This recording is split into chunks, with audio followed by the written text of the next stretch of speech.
pleased to share with you the BIM application in Shanghai Tower. In end of year 2007, we start to use the BIM, and in year 2008, we start to apply the BIM. Shanghai Tower is a very complicated tower. First of all, it is a large scale. Secondly, the structure and M&E systems are very complicated, and there are many uses in this building. So we decided to use a different management method for the design and construction of the Shanghai Tower. And once we get to know BIM, we realized that this could be our way. So we did a lot of research on BIM. We worked with the Untitled company to did some special discussion, a special application discussion on this BIM. And there are two ways. So one way is to hire a BIM consultant team to provide the BIM service for Shanghai Tower. The other way is to ask all the stakeholders, including contractors, subcontractors, designers, and the major M&E contractors, to learn to use BIM and use it. And then we decided to go the second way. So we included the BIM requirement in our tendering document. That was quite a risk during that period of time. A lot of parties come to the bidding didn't even heard of BIM. Fortunately, after several years of time, this BIM become highly recognized. During the BIM can be used in design process to improve the design accuracy, but it cannot effectively include some soft conflicts. For example, the designers wouldn't think about the issues during the installation process. So we have to totally understand these technical issues or construction issues and M&O issues in later years. So we ask all the participating team to master the BIM concept.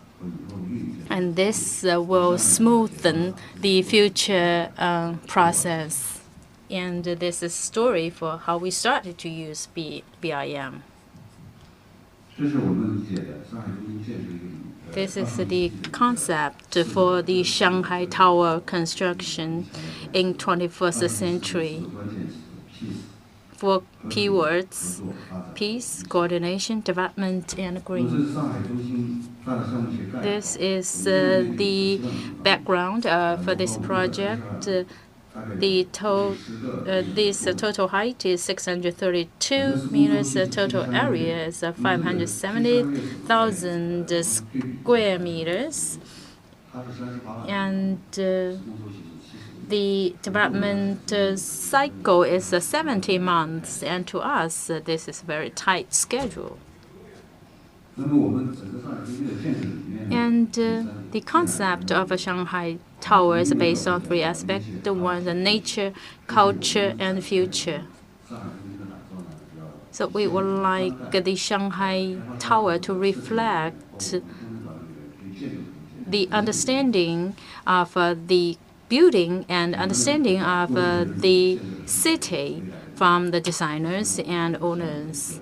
And this is about the cognition of the past, the needs for now, and the inspiration for the future. We know this WFC is 70 meters higher than Jingmao Tower, and our tower is 140 meters higher than the WFC.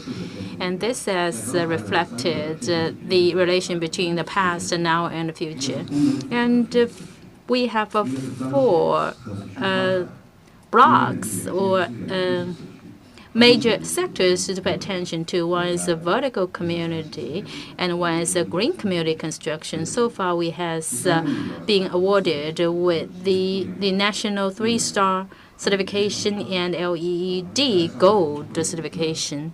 And also the other 2 points are intelligent community and humanistic community, and we already included the cloud computing technology in Shanghai Tower. And for the humanistic community, while we focus on that, we believe the economic development will ultimately become the development of the society and humankind. So we try to construct the culture facilities here, and also these humanistic aspects can be reflected in the building design, the landscape design, and the facility designs, and also interior designs. BIM, as the previous speaker mentioned, it is a working platform. In entire construction period, there are a tremendous data and information involved. And to take Shanghai Tower as example, we have more than 30 advising or consulting companies participated, and including all the constructions, installation, and the part suppliers, it will include more than 300 teams. So this is a huge challenge to us, and Bim can help us with that. Bim can make the communication of information to be interactive, and to also provide a unified platform with unified language. Different participants may have different teams, different expertises. How to integrate thousands of people into the same platform, we have to have a strict standard and a strict platform to accommodate all these differences. So Bim is this platform. It can help us to improve the design quality, construction management, and M&O management. In these three phases, there are different tasks and different data and documents need to be required. And so far, we have been using more than 10 kinds of software on this platform. Based on the specifics of the building, and with a reference to other international projects, we have drafted the BIM process and the standard. Different projects have different expertises will have a different requirement from the BIM system, and they may have a different modeling requirement. This modeling cannot be too refined or too coarse. I believe this needs to be standardized, and so far, every work is based on these standards. During the bidding processes, we have included BIM technology requirements in the contract requirement, in the subcontractor requirement, such as the elevator subcontractors and curtain wall subcontractors. The application of a BIM during design phase is very helpful. This has been addressed by previous speakers. I would like to. This is the parametric design application, and this is the visualization design. There are structural model, architectural model, and M&E models. After the clash of these models, sometimes we will have more than 1,000 questions. If we can solve all these thousands of questions, it will greatly improve the efficiency for on-site working. And this is the two-dimensional construction drawings. And BIM can also help with the sustainable design. We have passed the LEED and the 3-star certification. We are working hard to upgrade from qualitative analysis into quantitative analysis. We would like to understand the details of the environment impact our building could make. For example, the BIM helped us to analyze the light pollution and the wind velocity control, and the determination of a geometric shape, and wind engineering. This is one of the largest wind tunnel in the world. We would like to understand and simulate the external wind dynamics. And also, it can help us to optimize the form and the performance and also reduce the cost. And through this BIM optimization, they helped us to reduce the wind load by 25% and reduce the cost by 350 million. And also, there's a very high requirements on the natural light introduction into this building. So we use the BIM. And also for indoor environment, including indoor thermal environment study. There are a lot of large-scale construction machineries on this project. We use the BIM to make on-site simulation. There are 4 super large cranes, and we studied the movement of these crane arms and how to coordinate the operations between these 4 cranes to guarantee during the operation the safety will be guaranteed. During construction phases, the coordination from many teams are also very important. For example, this civil engineering structure, steel structure. This is a big challenge to on-site management. And also we have the curtain wall system, pipes and lines. And also we have 2 skins. It will involve special design. So there are this. Also we have very strict deviation management or allowance management. If the allowance is too high, then the problems during the construction will not be identified in advance, and this will cause a problem. When the allowance is too low, then the modeling will become very complicated and the calculation will be too slow. So we have to determine how much allowance we should have. And we are still exploring on these aspects. The process of the work is formed. The BIM teams are all working under the same standard and a process. This is animation for how to sequence the construction steps. We used panoramic camera and take the picture and compare it with the BIM's modeling.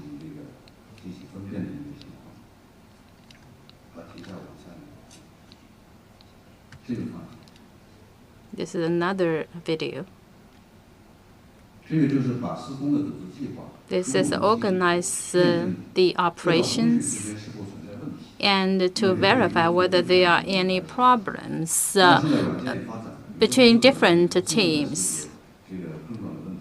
Some BIM software can identify the problems automatically, but the BIM system we are using now can only find the problem by manually or by human eyes.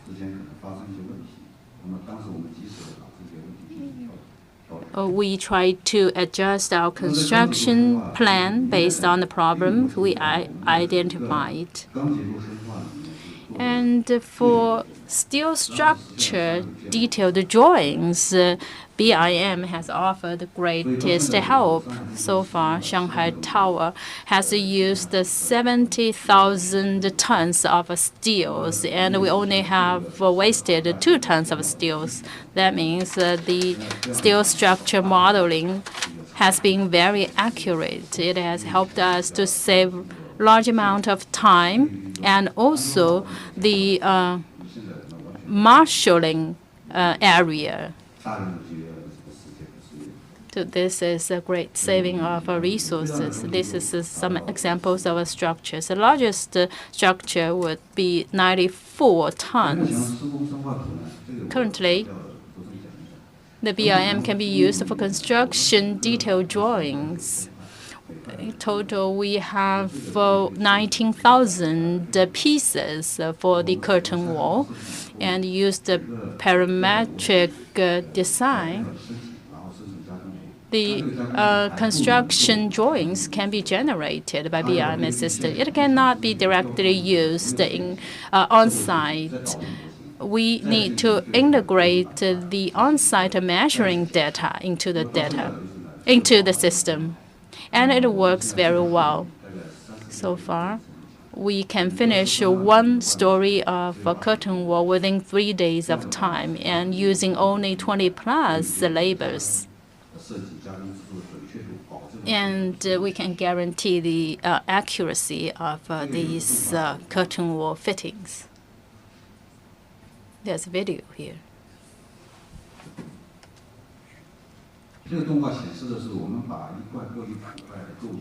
One unit of the curtain wall is divided into 1 dozen of fitting process. This is the video played already to show how to better organize different steps.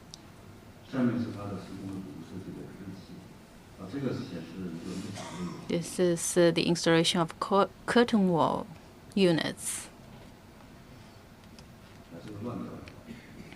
I guess I messed up with the sequence of these videos. In this video, we were constructing 82nd, 83rd stories. There are some large-scale chillers. This is the rehearsal of the installation processes. This is a very complicated space. By human eyes, we can hardly identify all the possible problems we may encounter during the installation, and the BIM system can do this job much better. And through optimizing, we found one installation platform is far from sufficient. Then finally, we decided to have 6 installation platforms. So through this kind of a rehearsal simulation, we can find out the best installation plan. Curtain wall. This installation process was further optimized, and ultimately we adopted a 4 installation platform. The aerial working is very risky, so we can use this simulation modeling to minimize the on-site risk while we're doing the installation.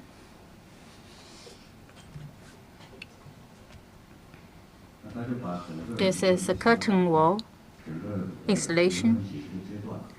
There are dozens of installation and fitting steps with all the components numbered.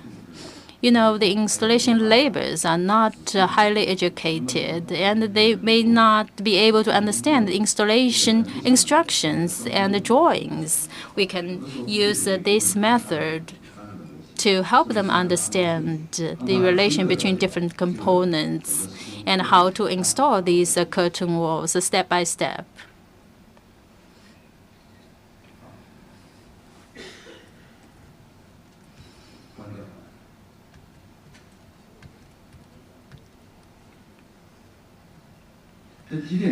For M&E, BIM is quite mature.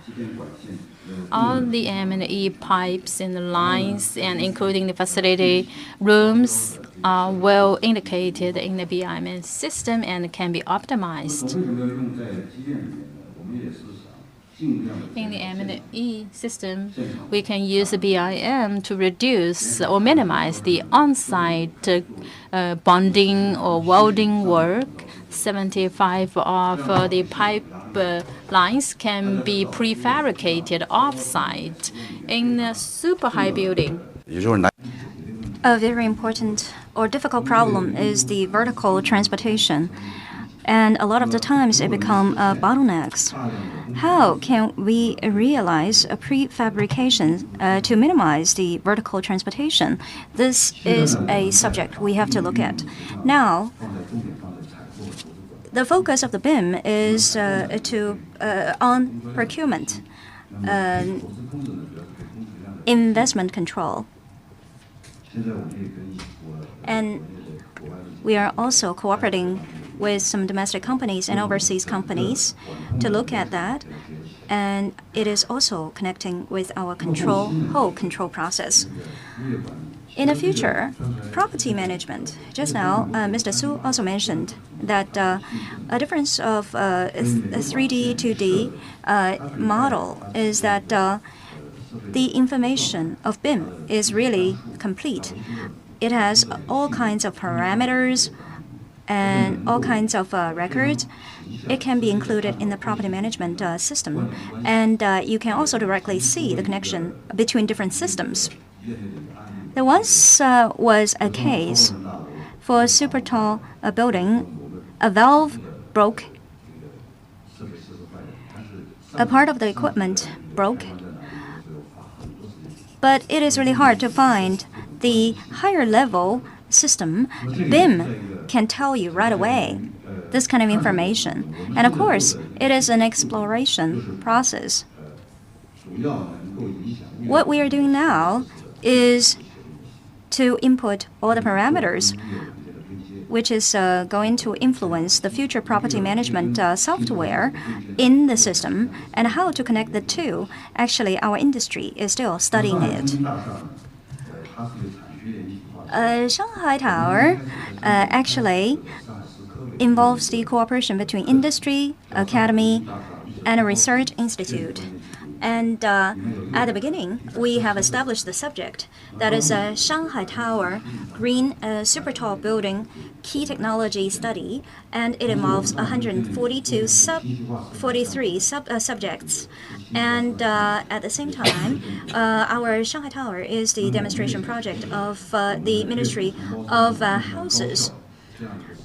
And it is also a demonstration project of green building of the Ministry of Houses. And now, the construction of Shanghai Tower attracts a lot of attention from the industry. And of course, we also want to cooperate and communicate all the related parties in the industry. And we are happy to share our experience with everybody. And after 4 years of using BIM, we have a deep feeling.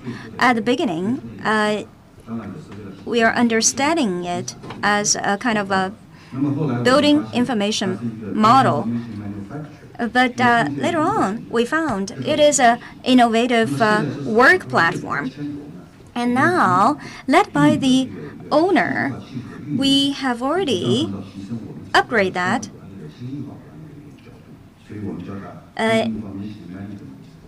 as a kind of building information management tool. And so this is the change of our understanding about BIM. A lot of the times when people talk about the Shanghai Tower, we just look at the height. But actually, the height is just determined by the planner. We pay more attention to the internal thing, the connotation of this building. How can we, by using the technology, we can build a model, a role model for this industry, no matter whether in terms of technology but also management. And every body from the several thousand people involved in the project, we are pursuing this goal. And China has put forward that the innovation is propelling or driving the transformation. We are also aiming at this goal. Thank you.